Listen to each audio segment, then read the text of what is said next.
పిఠాపురం జై గణేష్ దేవాలయాన్ని తాను ఎమ్మెల్యేగా ఉన్న సమయంలో అన్ని విధాలుగా అభివృద్ధి చేశానని తెలుగుదేశం పార్టీ రాష్ట్ర అధికార ప్రతినిధి పిఠాపురం మాజీ ఎమ్మెల్యే వర్మ పేర్కొన్నారు. జై గణేష్ దేవాలయానికి సంబంధించి చైర్మన్గా సీనియర్ తెలుగుదేశం పార్టీ నాయకుడు మాజీ కౌన్సిలర్ కొరుప్రోలు శ్రీనును కూటమి అభ్యర్థిగా ప్రకటించారు. ఈ నేపథ్యంలో గణపతి నవరాత్రుల సందర్భంగా జై గణేష్ దేవాలయానికి సంబంధించి గోడపత్రికను ఆహ్వాన పత్రికను తెలుగుదేశం పార్టీ రాష్ట్ర అధికార ప్రతినిధి పిఠాపురం మాజీ ఎమ్మెల్యే వర్మ బీజేపీ నాయకులతో కలిసి ఆవిష్కరించి బీజేపీ నాయకులకు తెలుగుదేశం పార్టీ నాయకులకు జై గణేష్ భక్తులకు అందజేశారు. ఈ సందర్భంగా జై గణేష్ స్వామివారికి మాజీ ఎమ్మెల్యే వర్మ ప్రత్యేక పూజలు నిర్వహించారు. ఈ సందర్భంగా భారతీయ జనతా పార్టీ జిల్లా ప్రధాన కార్యదర్శి గండి కొండలరావు మాజీ ఎమ్మెల్యే వర్మ మీడియాతో మాట్లాడారు. ఈ కార్యక్రమంలో ఆలయ ఈవో శ్రీరాములు, ఆలయ అర్చకులు మైలవరపు రామకృష్ణ, మైలవరపు అవినాష్, మైలవరపు రాము, భారతీయ జనతా పార్టీ నాయకులు, తెలుగుదేశం పార్టీ నాయకులు, అభిమానులు పాల్గొన్నారు. గణేష్ టెంపుల్ పిఠాపురం నియోజకవర్గ ప్రజలందరికీ కూడా ఇలవేల్పు. ఈ గుడికి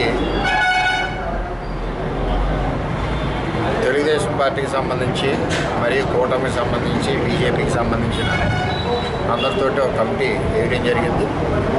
ఆల్రెడీ 3-4 రోజుల్లో ఆర్డర్స్ వస్తాయి. చైర్మన్గా కొరుప్రోలు శ్రీనివాస్ గారిని నియమించడం జరిగింది. ఈరోజు పోస్టర్ కార్యక్రమం ప్రోటోకాల్ ప్రకారం అందరి ఫోటోలతో ఈవో గారు పోస్టర్ వేయడం జరిగింది. ఏదైతే రాబోయే గణేష్ నవరాత్రులు ఉన్నాయో అత్యంత వైభవంగా చేయడానికి ఆ కార్యక్రమాల్లో కమిటీ మెంబర్లందరూ చురుగ్గా పాల్గొని, భక్తులందరూ చురుగ్గా పాల్గొని ఏదైతే జై గణేష్ని పిఠాపురంలో మరి పూజిస్తారో భక్తులందరూ విశ్వాసంతో ఆ కార్యక్రమం జయప్రదం అవడానికి మొదటగా ఈవేళ పోస్టర్ కార్యక్రమం స్టార్ట్ చేశారు. దీంతో భాగంగా ఈ టెంపుల్కి వచ్చేసరికి నా ఏమలో 10 లక్షల రూపాయలు పెట్టి టెంపుల్కి ఒక హాల్ కట్టించాం.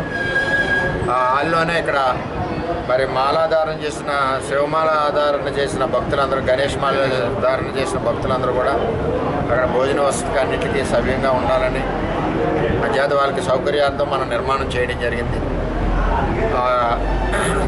ఆ గణేష్ మహారాజు అందరికీ అష్టైశ్వర్యాలు ఇవ్వాలని, ఆయురారోగ్యాలు ఇవ్వాలని పిఠాపురం ప్రజలందరికీ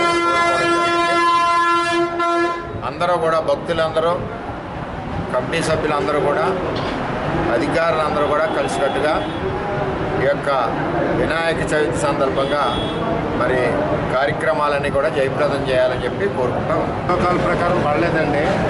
అందుకని ప్రోటోకాల్ ప్రకారంగా మేము ఈవేళ వేస్తున్నాం. ఈ రోజున పిఠాపురం నియోజకవర్గంలోనే ప్రముఖమైన పిఠాపురం పట్టణం గల జై గణేష్ గుడి మన వినాయక చవితి సందర్భంగా ఈ వినాయక చవితికి నూతన కమిటీ ఏర్పడి కూటమి తరఫున